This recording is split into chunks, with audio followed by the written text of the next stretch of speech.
Senator Sifuna. Honorable Speaker, thank you for your indulgence.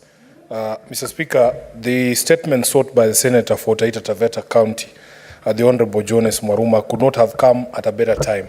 And I'm really hoping that the Committee on Devolution of this House... Now, Senator Sifuna. Yes. That statement was actually dropped. Oh. But allow me to say one thing, Honorable Speaker. So don't comment on it. Yes, because I caught the tail end of the submissions by my colleague from Nandi on some of the unfortunate pronouncements we had from the National Assembly yesterday regarding the decision by this House to award 415 million shillings to county governments. Honorable Speaker, I think there are things that we as a House have to make very clear. Number one, when we ask for more resources to be devolved to county governments, it's not to take away from the CDF or the National Affirmative Action Fund in the National Assembly.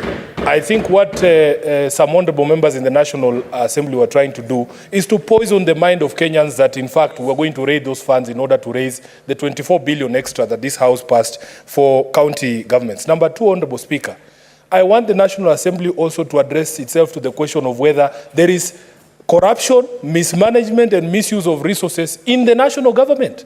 So that when they stand up and castigate county governments and say, oh, all these people travel with their girlfriends, it's not as if officers in the national government do not have girlfriends that they travel with.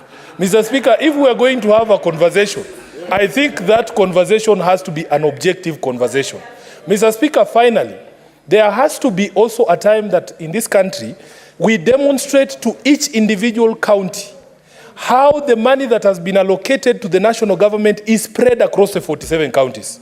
Because there is inordinate focus, Mr. Speaker, on the money that is sent to counties from this particular house, and it represents less than 10% of the budget. Mr. Speaker, every time you ask, why are roads not being built in Nairobi?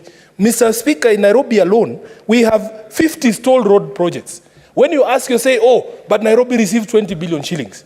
Mr. Speaker, an analysis was done of the distribution of resources at the national level from the Kenya Rural Roads Authority and from Kenya. Mr. Speaker, and by illustration, this was an analysis of the constituencies' allocation from Kera and Kura in Kiambu County. And we will not be surprised that the person who was castigating Senate yesterday, the Honorable Kimani Ichung'wah, the Member of Parliament for Kikuyu, Mr. Speaker, out of the money that is allocated, 350 million shillings allocated to Kiambu County and Akura, 220 million shillings has somehow found its way to Kikuyu constituency from where this Member of Parliament comes from. Mr. Speaker, 94% of the money under Kera is utilized in Kikuyu constituency alone, 1.45 billion shillings, Mr. Speaker. And if you ask Honorable Ichung'wah to add money to the counties, Nairobi alone, Mr. Speaker, the bill for electricity that is owed to Kenya Power is 1.5 billion shillings, Mr. Speaker. So that the money that Ichung'wah receives is enough to pay our electricity bills here. Senator Gloria, what is your point of order? Thank you, Mr. Speaker. I am aware we are discussing county issues, but Mr. Speaker, we still have to be guided by our standing orders. And they are very clear about discussing any other member of Parliament, either from the Senate, Mr. Speaker, or from here. And imputing improper motive, Mr. Speaker. Mr. Speaker, and I understand, Mr. Speaker, order, allow me. Honorable, order, Senator Faki, order. Mr. Proceed. Speaker, protect me. I'm just saying, I understand that we are trying to highlight on the issues of devolution, Mr. Speaker. But can the Honorable Senator of Nairobi try and make his point without discussing another Member of Parliament who is actually not in the House, Mr. Speaker? That is my point of order. Senator Gloria, which standing order has been violated? Mr. Speaker, on, I think it's 98, Mr. Speaker. Mr. Speaker, just allow me, because I know that this is how we are used to sitting me down. There is even content 101, Mr. Speaker, contents of speech. If you go to 101.3, It shall be out of order to use offensive or insulting language, whether in respect of the senators or other. Now, 4, no senator shall impute improper motive to any other senator or to a member of National Assembly, except upon a specific and substantive motion, of which at least 3 days' notice has to be given, calling in question the conduct of that senator or member of parliament. Mr. Speaker, if we want to discuss about the Honorable Member of Parliament, Kimani Ichung'wah, Mr. Speaker, Sifuna should just bring a substantive motion and we can discuss his budget of his constituency and whether he's using his money or not. Mr. Speaker, Kimani Ichung'wah is not in the house today, so let Sifuna limit his elaborations and discussions to devolution and whatever is. We're leaving out Kimani Ichung'wah from this situation. Thank you. Order, honorable senators. The Senator for Nairobi, as you make your intervention, kindly adhere to that standing order. Do not impute any improper motive on either your honorable colleague senators or a member of parliament. So kindly proceed as advised.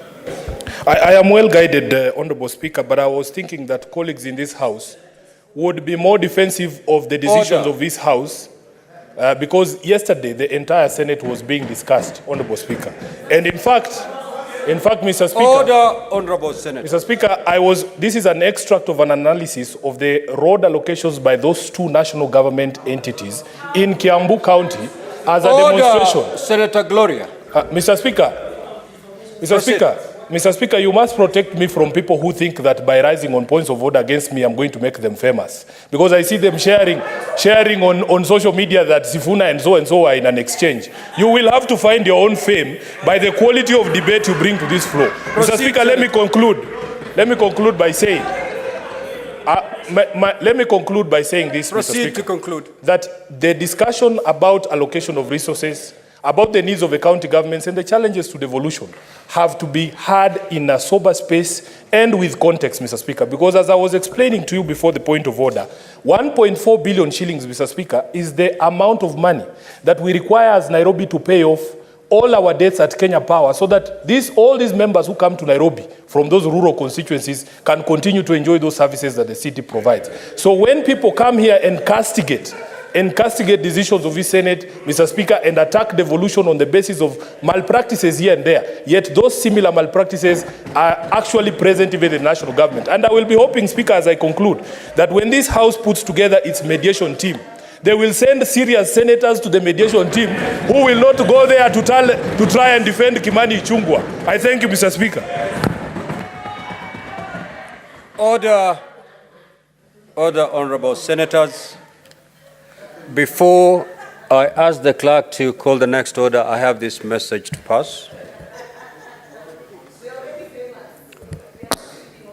Honorable senators, I wish to report to the Senate that I have, pursuant to Standing Order 46.3, received the following message from the Speaker of the National Assembly regarding the decision of the National Assembly on the Senate amendments to the Division of Revenue Bill, National Assembly Bills number 14 of 2024. The message dated Tuesday, 14th of May 2024, was received in the office of the Clerk of the Senate on the same date. Now, pursuant to Standing Order 46.4, I now report the message. Pursuant to the provisions of Standing Order 41.1 and 148B of the National Assembly Standing Orders, I hereby convey the following message from the National Assembly. Whereas on Wednesday, 20th of March 2024, the National Assembly passed the Division of Revenue Bill, National Assembly Bill number 14 of 2024, and thereafter referred the bill to the Senate for consideration in accordance with Article 110(4) of the Constitution. And whereas on Thursday, the 2nd of May 2024, the Senate considered and passed the said bill with amendments and referred it back to the National Assembly for concurrence. Further, whereas on Monday, 13th May of 2024, the National Assembly considered and rejected the Senate amendments to the bill, thereby committing it to a mediation committee in accordance with the provisions of Article 112(2) of the Constitution. Now, therefore, in accordance with the provisions of Article 112 of the Constitution and Standing Orders 41.1 and 148B of the National Assembly Standing Orders, I hereby convey the said decision of the National Assembly to the Senate and seek the appointment of 9 senators to a mediation committee to consider the bill in accordance with Article 113 of the Constitution. Honorable Senators, consequent to the said decision, the Speaker of the National Assembly appointed the following members of the National Assembly to the Mediation Committee to consider the bill in accordance with Article 113 of the Constitution. The Honorable Ndini Nyoro, MP, the Honorable Mary Emai, MP, the Honorable David Ochieng, MP, the Honorable Nyakundi Mokaya, MP, the Honorable Samuel Moroto, MP, the Honorable Samuel Atandi, MP, the Honorable Naisula Lesuda, MP, the Honorable Dr. Makali Mulu, MP, and the Honorable Ali Wario Guyo, MP. Now, Honorable Senators, pursuant to the provisions of Standing Order 166-2 of the Senate, and in consultation with the majority and minority leaders, I will, at the appropriate time, appoint senators to the Mediation Committee. I thank you. Next order. Next order, Clerk. You don't comment on messages, Senator for Nyandarua.